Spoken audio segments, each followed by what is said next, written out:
Oi, galera. Não dá mais pra fugir, eu vou dar uma revisada de bioquímica básica. Tem coisas que eu não vou explicar porque já passou, não tem mais o que fazer. E eu vou explicar isso no momento mais calmo possível. Já passou a questão dos orgânicos, dos inorgânicos, da questão das moléculas, da bioquímica própria, da questão de hidrólise, da questão de síntese por desidratação, mas agora a gente vai para as vias energéticas, como a gente inicia o nosso metabolismo. A gente fala que alguns têm metabolismo mais rápido, alguns têm metabolismo mais lento. A questão metabólica é de como o corpo vai executar toda a questão fisiológica, todo o processo fisiológico, em questão de rapidez, enfim, cada um tem o seu metabolismo, cada coisa demora mais a ser metabolizada e a gente vai entender como é que isso funciona. Dentro do metabolismo, a gente tem reações catabólicas, que geralmente são de quebra, na verdade não geralmente, sempre, são quebra de moléculas. Reações catabólicas é quando eu quebro moléculas para gerar energia. E gerações de anabolismo é quando eu junto moléculas para transformar em moléculas maiores e assim utilizar isso como energia. Então, esse processo catabólico é transformar coisas grandes em coisas menores, e o processo anabólico é pegar coisas menores e transformar numa coisa grande. O catabolismo a gente chama de exergônica, e o anabolismo a gente chama de uma reação endergônica.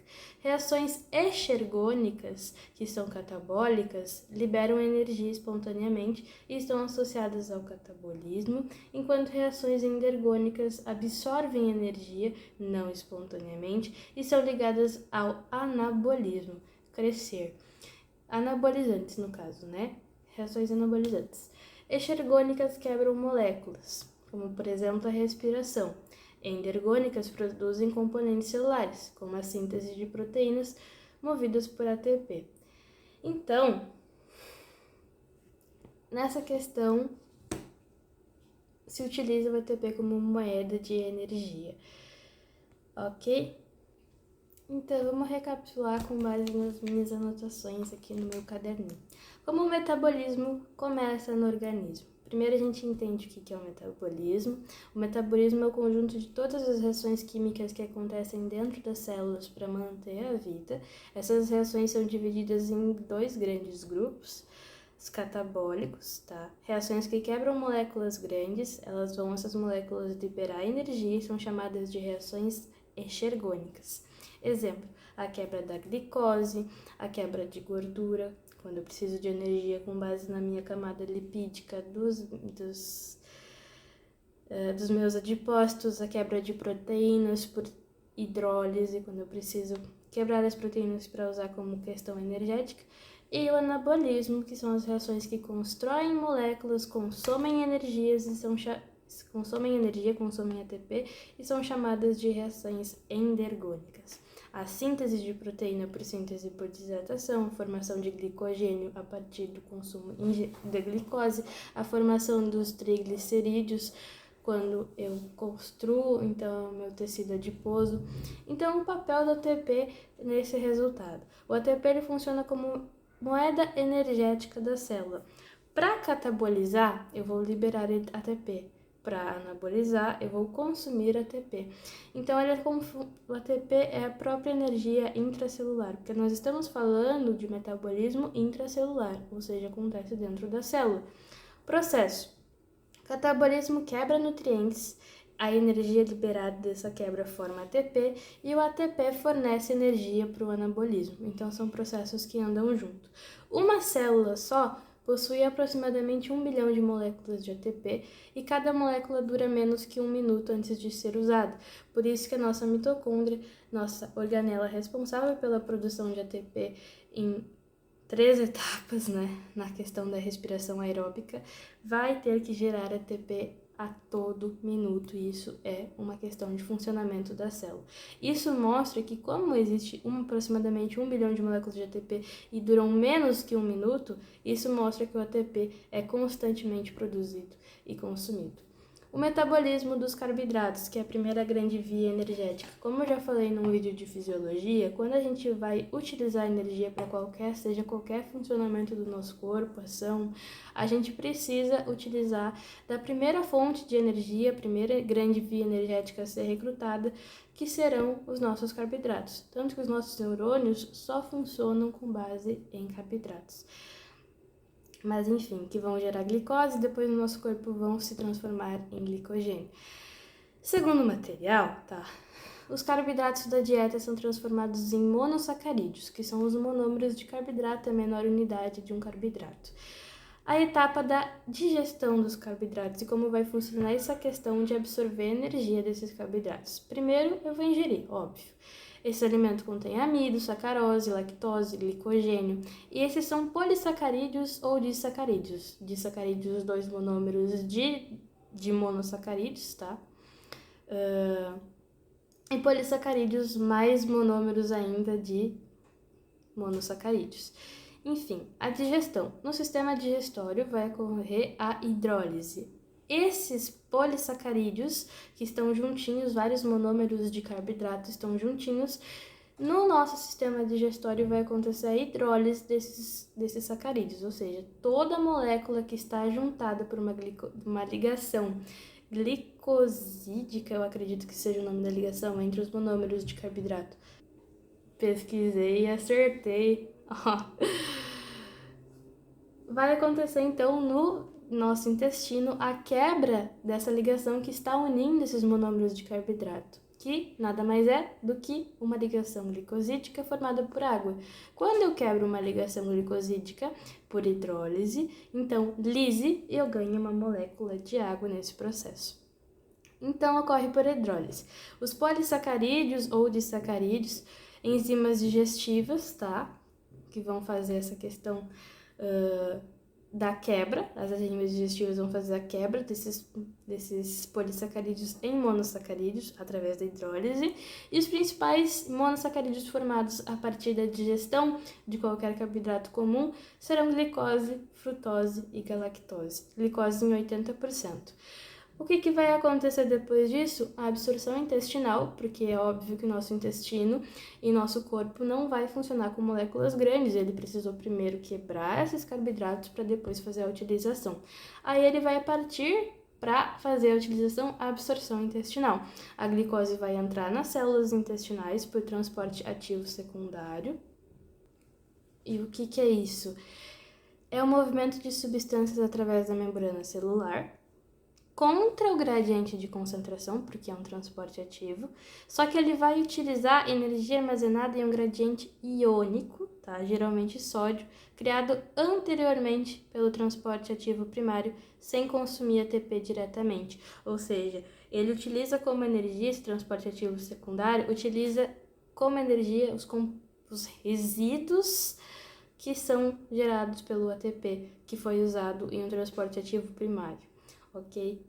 Ele então, essa absorção da glicose pelo intestino vai acontecer pelo transporte ativo secundário, pelas proteínas envolvidas que se chama Sodium Glucose Transporter, que é o SGLT, que é a nossa proteína que vai fazer essa absorção.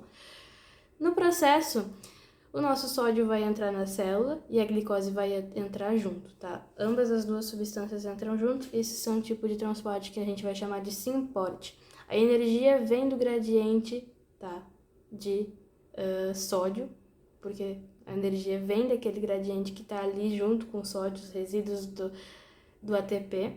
E depois a glicose vai para o sangue por GLUT, por difusão facilitada. Quem são as GLUTs? Quando nós ingerimos glicose, a nossa glicemia vai aumentar. As células pancreáticas têm sinalizadores receptores de glicose. Quando eles detectam essa glicose, nossas células pancreáticas vão liberar um hormônio chamado insulina. A insulina vai para o nosso sangue até as nossas células.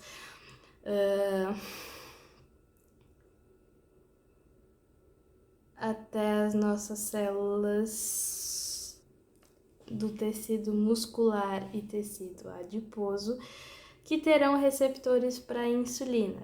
Quando esses receptores detectarem insulina, vão ativar as suas vesículas intramembranares, liberando proteínas e enzimas chamadas GLUT4, que são proteínas carreadoras de substâncias específicas, que no caso é a própria glicose.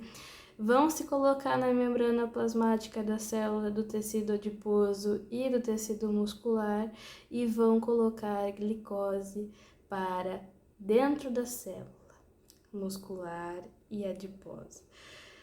Os tipos de energia serão diferentes porque a glicose armazenada no tecido adiposo ficará em forma de triglicerídeos e a glicose armazenada no tecido muscular ficará em forma de glicogênio.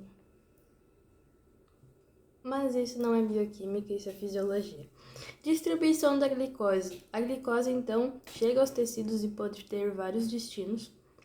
Ou para produzir ATP, porque a mitocôndria utiliza da glicose no processo de glicólise, que é a primeira etapa da respiração celular, ou para formar glicogênio a partir do momento que ela entra no músculo ou nas células hepatócitas. Formar gordura, no caso quando o tecido adiposo tem receptores para insulina, então ele vai liberar GLUT4 também, da mesma forma na membrana dos adipócitos para recolher a glicose, então assim transformar triglicerídeo. Ou formar aminoácidos, porque a glicose é um dos aminoácidos que está presente na formação de proteínas. Segundo, basicamente 125 gramas de glicogênio no fígado e aproximadamente 375 gramas no músculo esquelético. Por que diz isso?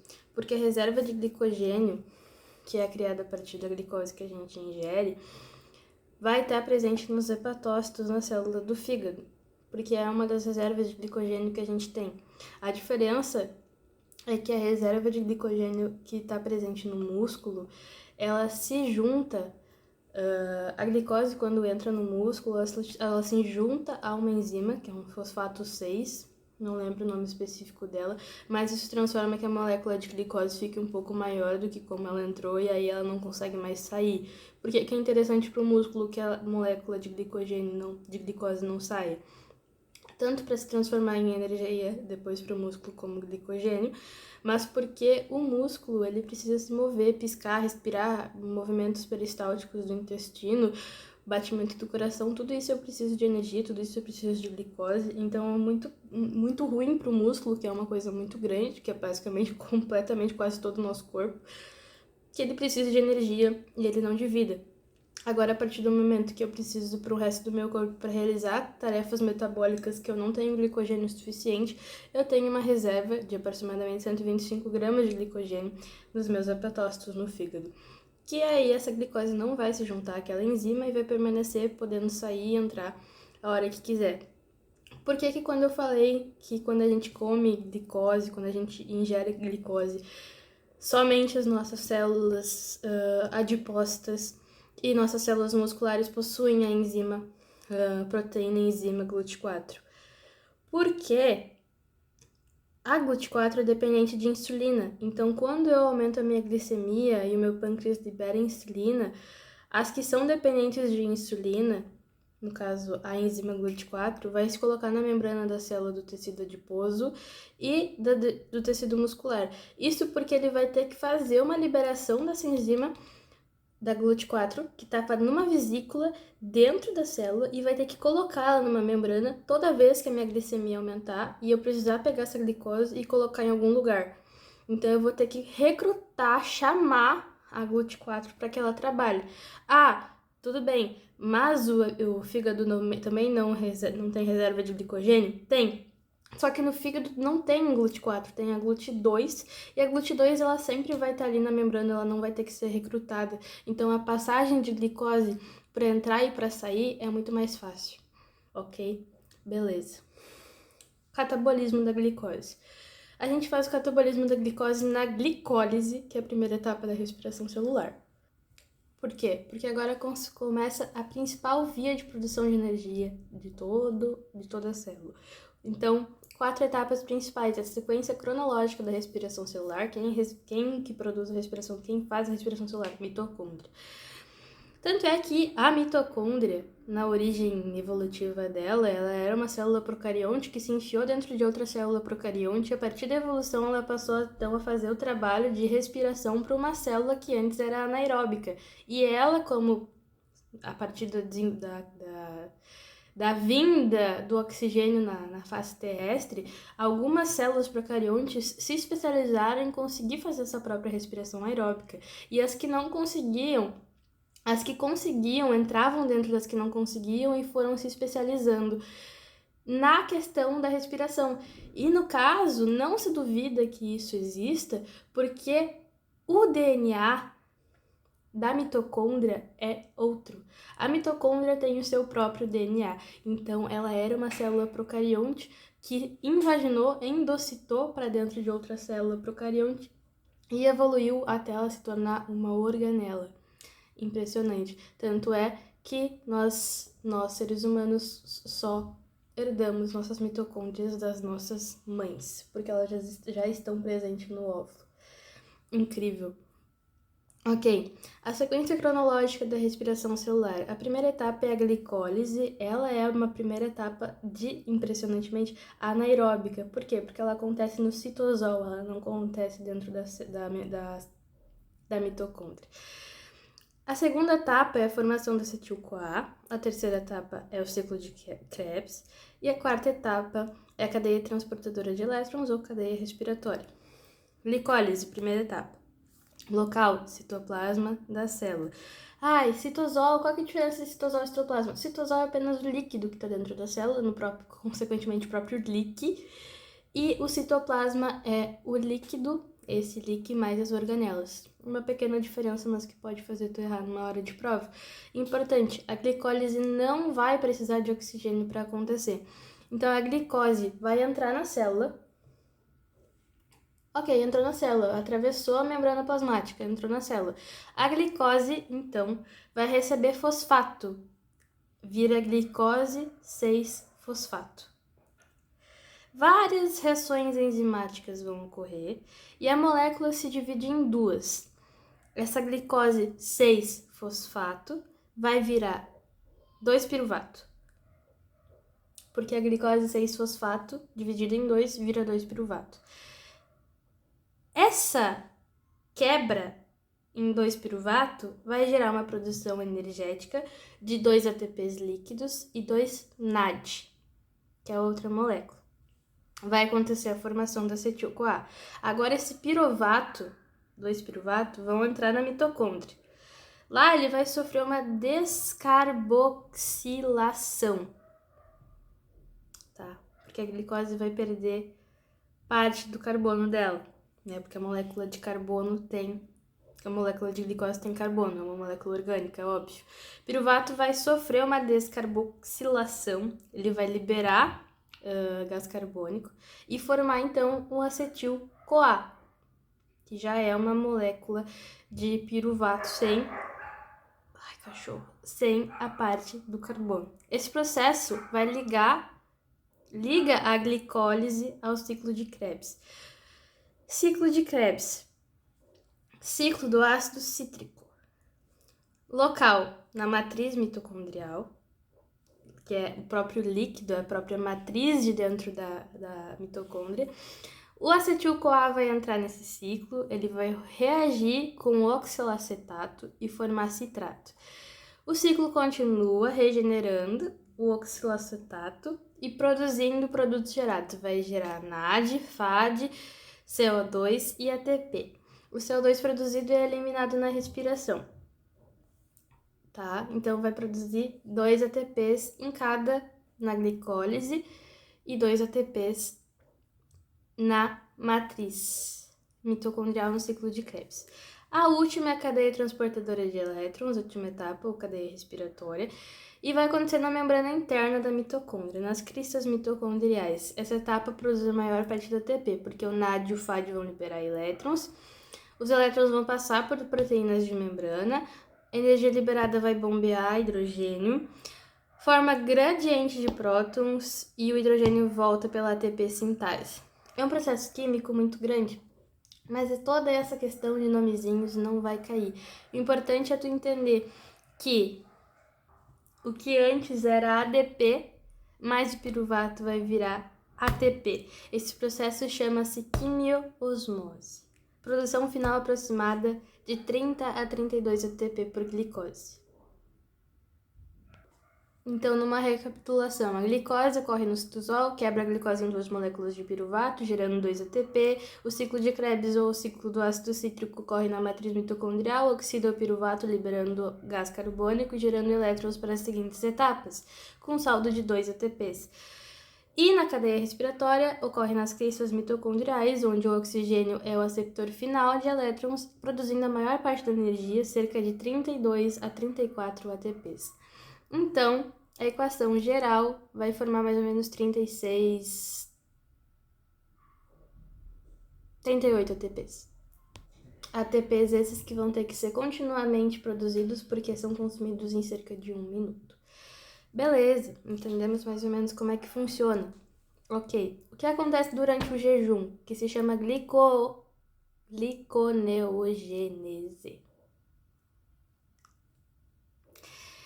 Se ficamos 8 horas dormindo sem comer, de onde vem a nossa glicose para fazer as nossas etapas?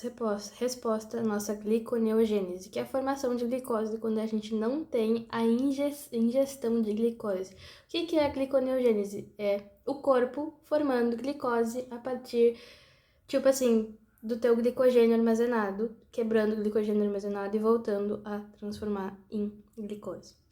Da onde é que eu posso tirar? Sabemos que nos nossos adipócitos não são formados glicogênio, mas sim triglicerídeos. Sabemos que o nosso músculo não vai doar glicogênio, porque ele tem uma enzima que não deixa sair a glicose. E aonde mais tem reserva de glicogênio? Nosso fígado. O nosso fígado. Ocorre principalmente no fígado. Os substratos usados são aminoácidos, glicerol, lactato. Essas moléculas viram piruvato. Piruvato entra em reações reversas de glicólise. Reações reversas de glicólise. Glicose é liberada no sangue. Tem que saber que a glicólise. Tem que saber que a gliconeogênese é a formação de glicose, liberação de glicose no sangue quando não há a ingestão de glicose, normalmente via oral. Então, eu vou precisar colocar glicose no meu sangue, mesmo que esteja baixa, de onde eu vou tirar do meu fígado. Tirando do meu fígado e quebrando glicogênio, eu libero glicose no meu sangue. Só isso. Resumindo, é só isso. Quais são os hormônios que vão estimular essa recolocada de glicose no meu sangue? Quando eu estou em hipoglicemia, estou com a glicose baixa no sangue, o nosso querido hormônio glucagon, liberado e secretado pelo nosso querido amigo pâncreas, e o nosso propriamente cortisol, porque o corpo sem glicose fica bem estressado. Função, ele vai evitar a hipoglicemia, especialmente para o cérebro que não funciona sem a energia derivada da glicose. Entendemos que ódio desse cachorro. Eu vou fazer sopa com ele. Entendemos o metabolismo do carboidrato. Vamos para o metabolismo dos lipídios. Os lipídios são moléculas hidrofóbicas. Porque quando a gente pensa no lipídio, a gente pensa no ácido graxo, a gente pensa no fosfolipídio, a gente pensa nas caudas apolares dos fosfolipídios, a gente pensa que a água com graxa não combina, e a gente tem que entender que os lipídios não são de fácil diluição. Eles são hidrofóbicos, eles precisam de proteínas para circular no sangue, porque senão eles não iriam se dissolver. Quais são as primeiras? Não haveria metabolismo de lipídio. Quais são as proteínas? Essas estruturas chamadas lipoproteínas, quilomicrons, VLDL e os nossos queridos 2 colesteróis, LDL e HDL. A função de cada uma. Os quilomicrons transportam triglicerídeos do intestino, ok? E aí, quando eu preciso fazer esse metabolismo de usar a energia dos meus lipídios, recrutar os meus lipídios como fonte energética, essa quilomicrons, que é uma proteína específica, vai fazer o transporte dos triglicerídeos, ou seja, energia dos meus tecidos adipócitos, do intestino A VLDL transporta gordura produzida no fígado. O LDL leva colesterol para as células e o HDL remove colesterol do sangue. Por isso que quando a gente fala em LDL, a gente fala logo Deus leva, como se fosse um colesterol ruim, porque ele leva colesterol para as células. Isso quer dizer que seria até um pouco de gordura. Colesterol é gordura no sangue. Mas enfim. E HDL remove colesterol do sangue, que seria hoje Deus livra, porque é um colesterol bom. Mas por que o LDL é perigoso em excesso? Porque o acúmulo dele nos nossos vasos sanguíneos podem formar placas de ateroma, que são acúmulo de gordura nos nossos vasos, fazendo uma vasoconstrição, impedindo a nossa passagem de sangue de uma maneira eficaz, aumentando a nossa pressão arterial, e esse deslocamento dessa placa de ateroma pode gerar um infarto, ok? Então, quando em excesso, ele acumula nas artérias, tá? Existem sim questão imunológica, células de defesa imunológica que podem recuperar, pegar e digerir esse LDL em excesso, que são os nossos macrófagos, mas não em uma grande quantidade, e eles formam placa de aterosclerose ou placa de ateroma, e o resultado é infarto ou AVC, ok? Como acontece esse catabolismo dos lipídios, que a gente vai chamar de via metabólica lipólise? O que seria lipólise? A quebra de lipídio. Quando precisamos de energia, quando a gente já tá, 24 horas sem comer e a nossa reserva energética de carboidrato acabou, a gente começa, então, a queimar gordura. Quando a gente queima gordura, os nossos triglicerídeos vão quebrar. Quem são os triglicerídeos? É a forma que o nosso tecido adiposo guarda energia. Vai quebrar nosso triglicerídeo em glicerol mais ácidos graxos. O que é um triglicerídeo? É um glicerol mais 3 ácidos graxos. Quem são os ácidos graxos? Tu nunca viu as paraninhas e os fosfolipídios? São 2 ácidos graxos saturados. Ok, os ácidos graxos entram na mitocôndria. Ocorre beta-oxidação, formando acetil-CoA. Acetil-CoA entra no ciclo de Krebs. Resultado, produção de ATP. Óbvio, quando eu faço catabolismo de algo, quando eu faço a reação catabólica de qualquer coisa, eu estou fazendo a quebra de alguma coisa e liberando energia. Precisa decorar que gera uma beta-oxidação, forma acetil-CoA. Não, apenas saiba que quando a gente está fazendo lipólise, fazendo metabolismo de lipídios, quando a gente precisa queimar gordura, triglicerídeos vão quebrar, vão se transformar em glicerol e 3 ácidos graxos, e essa energia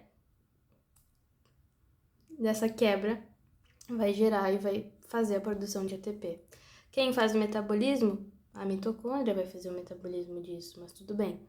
Metabolismo das proteínas, esse é legal. Proteínas são digeridas em aminoácidos. Proteínas são grandes acúmulos de vários aminoácidos juntados por ligações polipeptídicas. Um polipeptídeo, na verdade, são vários aminoácidos. E as ligações entre esses aminoácidos são peptídeos formados pelos nossos queridos amigos ribossomos. Essas ligações peptídicas são quebradas por hidrólise e são juntadas por síntese e por desidratação. As nossas proteínas vão ser quebradas por hidrólise, que voltarão a ser aminoácidos, e o destino dos nossos aminoácidos é a síntese de proteínas, a formação de novas proteínas, a produção de energia, sim, a formação de glicose e a formação de gordura. Essa desaminação, quando aminoácidos são usados para energia, que no caso seria o metabolismo das proteínas propriamente dito, o processo é a remoção do grupo amina, que está em todas as proteínas, e forma amônia. Amônia é tóxica, então ocorre o processo de amônia, o ciclo da ureia, e aí vira ureia, e a ureia é eliminada na urina. Assim que as proteínas são metabolizadas. Moléculas centrais do metabolismo, tá? A glicose é 6-fosfato. Decide se a glicose vai para glicólise, glicogênese ou via das pentoses. Tá, vou explicar. A glicose 6-fosfato é a enzima que vai se juntar com a molécula de glicose quando ela vai entrar no músculo, tá? Ou em qualquer outra substância na questão da respiração celular. Quando eu tenho a glicose 6-fosfato, decide se a glicose, então, essa enzima vai decidir se a glicose vai virar substância e energia para a glicólise da respiração celular, vai para a glicogênese ou vai uma glicose para a via das pentoses, que são glicoses que são carboidratos presentes nos nossos nucleotídeos de DNA e RNA. O piruvato pode virar lactato, em caso de questão quando estou fazendo a minha respiração celular e o produto final fica sem oxigênio, no caso eu tenho a liberação de ácidos láticos, tá? Pode virar acetil-CoA ou pode virar glicose. Acetil-CoA, ponto central para entrar para o ciclo de Krebs, fazer a síntese de gordura ou de corpos cetônicos. Eu vou tentar explicar isso de uma maneira mais simples. Eu vou tentar explicar. A glicose 6-fosfato, que é aquela enzima que se conecta à glicose quando ela entra no músculo e não permite que a glicose saia, porque o interessante para o músculo não perder glicose, porque ele vai precisar de glicogênio, é a tomada de decisão. Essa enzima 6-fosfato, glicose 6-fosfato, ela funciona em várias etapas, porque assim que a glicose entra na célula, ela recebe um fosforilação, e vira glicose 6-fosfato. Isso prende ela dentro da célula, e a partir daí o corpo escolhe um caminho baseado na necessidade intracelular. Ou ela vai para a glicólise, que é a energia de agora. Se a célula precisa de ATP, energia imediata, a molécula é quebrada para virar piruvato, como a gente já entendeu no processo de geração de energia pela mitocôndria. Se você já tem energia de sobra, se não é interessante para a célula criar mais ATP, eu já tenho ATP suficiente, ela é enviada como depósito. Ela vai para o fígado e para o músculo para formar glicogênio. E esse processo é glicogênese. Então, a minha glicose vai entrar dentro da célula, vai virar glicose 6-fosfato, não vai mais conseguir sair da minha célula. Ela ficou presa dentro da minha célula. Se eu preciso de energia, essa glicose presa dentro da minha célula, ela vai ir para a mitocôndria e vai fazer o meu processo de glicólise para formar 2-piruvato. Se eu já tenho energia suficiente, essa glicose 6-fosfato vai para o meu músculo e para os hepatócitos, onde lá nos hepatócitos, somente nos hepatócitos, ele vai perder essa enzima e ficar só como glicose.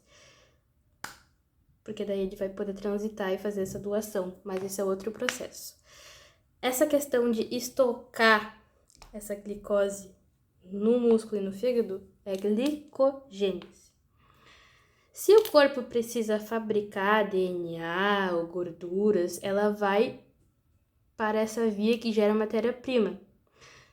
As nossas riboses e as nossas pentoses desoxirribose no DNA e a nossa ribose no RNA, tá? E também no poder redutor NAD, pH, na formação dos nossos sintéticos, nossos químicos produzidos na respiração celular. Mas a glicose, desde o momento que ela entra dentro da célula, só tem 3 destinos. Ou ela vai virar fonte de matéria-prima para a glicólise, ou ela vai estocar no nosso músculo e no nosso fígado como energia, como glicogênio, se chama glicogênese essa via, ou ela vai para a construção para fabricar DNA ou gordura, como pentoses, desoxirribose e ribose, e para construir o nosso triglicerídeos. Piruvato já é outra coisa, o camaleão metabólico. Por quê? Porque o piruvato é o resultado final da quebra da glicose, isso a gente já sabe, mas ele é versátil e muda de função conforme o ambiente. Depois que ele virou 2-piruvato, a gente pensa que ele vai dar continuação ao processo de respiração celular, mas ele pode ter outro processo. ele pode ou virar lactato, que é a situação de emergência. Se falta oxigênio, por exemplo, num exercício muito intenso, físico muito intenso, ele vira lactato para manter o sistema rodando, mesmo que de forma menos eficiente. Se eu estou tentando fazer a respiração celular e gerar ATP para ter força, para os meus músculos continuarem fazendo o meu exercício físico, e esse processo não receber oxigênio suficiente e eu gerar aquela questão famosa cãibra, é porque eu estou liberando lactato, ácido lático, porque me faltou oxigênio, mas eu preciso permanecer gerando ATP. Então, mesmo que o processo de piruvato não siga a ordem como deveria na respiração celular, formando acetil-CoA e papapá, e todo o processo de respiração celular, eu preciso gerar ATP da mesma forma. E como que eu vou continuar fazendo isso? Mesmo que em situação de emergência, ele num processo anaeróbico, em falta de oxigênio, vai virar lactato. Mas, no caso certo, os meus 2 piruvatos vão virar acetil-CoA.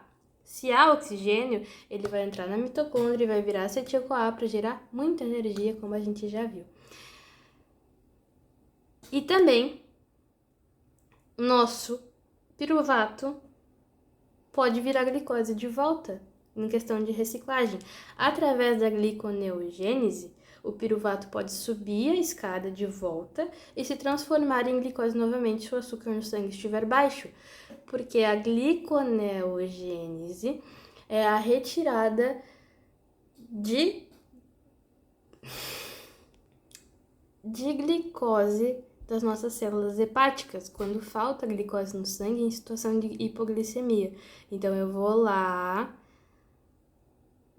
naquele glicogênio, piruvato armazenado no nosso fígado, vou retirar e vou botar a glicose de volta para o sangue. Acetil-CoA, combustível universal. Não importa se você comer um pão, um carboidrato, um bife, uma proteína, manteiga, que é um lipídio, quase tudo vira acetil-CoA no final. Acetil-CoA no ciclo de Krebs, o acetil-CoA entra nesse ciclo para ser queimado totalmente e produzir a maior parte da energia que nos mantém vivos. Ele também faz a síntese de gordura, porque faz a reserva de longo prazo. Se você comer mais do que gasta, o excesso de acetil-CoA é transformado em ácidos graxos e guarda como gordura corporal nos nossos tecidos adiposos. E nos corpos cetônicos, que nosso combustível de jejum, em situações de jejum prolongados ou dietas restritivas, o fígado vai transformar acetil-CoA, que ele também armazena, em corpos cetônicos para alimentar o cérebro na falta de glicose. Que é como engana o cérebro, uma molécula parecida com a glicose, para alimentar o cérebro caso eu não tenha energia derivada da glicose, que é a única fonte energética do neurônio. Então, resumo visual: glicose 6-fosfato decide se gasta, se guarda, se constrói. O piruvato decide se vira energia rápida ou volta a ser açúcar, volta a ser glicose. E o acetil-CoA é o ponto onde o carboidrato e as gorduras se encontram para virar energia final ou estoque de gordura. Ok? Beleza. Como o corpo decide qual via ele vai usar? Depende de 2 fatores. O estado nutricional, se eu estou alimentado, tá? Glicogênese ou lipogênese. Se eu estou em jejum, glicogenólise, gliconeogênese e lipólise. Quando eu estou alimentado, é hora de guardar. Porque quando você come, os números de insulina sobem, sinalizando que é hora de armazenar o excesso de energia que eu comi, e aí acontece a glicogênese. O que é? É a formação do glicogênio, um pacote que várias glicoses grudadas. Glicogênio onde? Músculos, fígado, músculos e fígado. O objetivo é criar um estoque de energia de reserva rápida para o caso de você ficar algumas horas sem comer. E também, como eu já falei que glicogênio só existe no fígado e no músculo, tá? Mas quem pega glicose também quando eu como? Porque é óbvio que comer também gera gordura. Eu gero gordura onde? Esse processo de gerar triglicerídeos a partir da glicose é a lipogênese, que é a fabricação de gordura, ácidos graxos e triglicerídeos. Aonde ocorre? Também ocorre no fígado. O fígado também guarda gordura e tecido adiposo. Quando os estoques de glicogênio já estão cheios, o corpo transforma o excesso de carboidratos e proteínas que estão presentes ali no sangue em gordura. E é a nossa nova reserva de energia de longo prazo. É a poupança ilimitada. É a única ilimitada. Tu pode ficar assim gordo até explodir. No estado de jejum, que é a hora de usar essa energia, quando você passa horas sem comer, o hormônio glucagon sobe, avisando ao corpo que ele precisa fabricar energia para não deixar o sistema parar. Glicogenólise, o que é quebra do glicogênio, o oposto da glicogênese. Gênese, nólise, glicogênese, juntar para botar no sangue. Não, juntar para guardar. Gênese, guardar. Gênese, guardar. Lise, quebrar e jogar no sangue. Glicogenólise, quebrar e jogar no sangue. Quebra do glicogênio presente nos nossos músculos, não no músculo, só no fígado que vai acontecer a glicogenólise. Liberar a glicose rapidamente para o sangue e é o primeiro recurso do corpo quando o açúcar baixa. O glicogênio do fígado serve para o corpo todo e do músculo serve apenas para o próprio músculo. Porque quando o músculo precisa usar, ele vai fazer a glicogenólise dele próprio para quebrar aquele glicogênio presente nele e usar como fonte energética. Gliconeogênese é a criação da nova glicose a partir de itens que não são açúcares, como aminoácidos das proteínas, lactato ou glicerol de gordura. Ocorre principalmente no fígado e o objetivo é manter o cérebro e os órgãos vitais funcionando quando o estoque de glicogênio começa a acabar, e é uma fabricação de emergência, onde eu retiro glicose presente no fígado para jogar no sangue. E a lipólise, que é a quebra da gordura estocada, quebrar os triglicerídeos para que eles caiam na corrente sanguínea e cheguem aos tecidos para serem queimados, gerando acetil-CoA e produzir ATP. Em resumo, se termina com gênese, você está criando, guardando. Se termina com lise, você está quebrando ou gastando. Quem incentiva a guardar? Insulina. Quem incentiva a quebrar? Glucagon. Beleza?